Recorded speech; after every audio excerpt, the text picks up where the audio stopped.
Apple's latest iPhone lineup is truly something special, and I'm here to tell you why.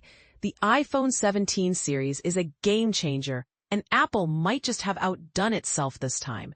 Every single iPhone model released this year is an absolute winner.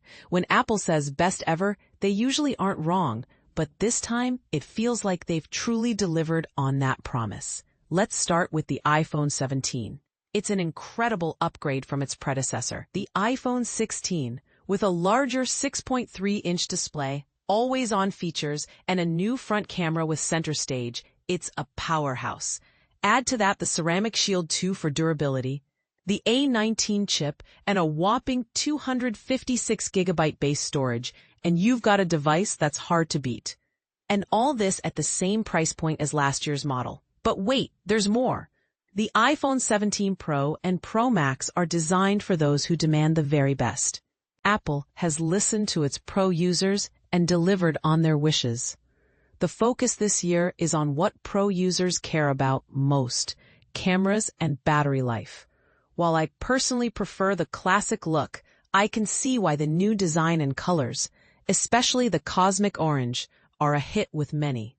And then there's the iPhone Air, a model that feels like it's from the future, with its ultra-thin design, impressive battery life, and durability that surpasses expectations.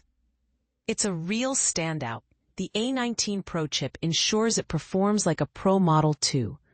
In summary, Apple has created an incredible range of iPhones this year. Each model has its unique strengths, and it's hard to find any major drawbacks. Whether you're looking for the best camera, the longest battery life, or a futuristic design, Apple has you covered. But here's where it gets controversial.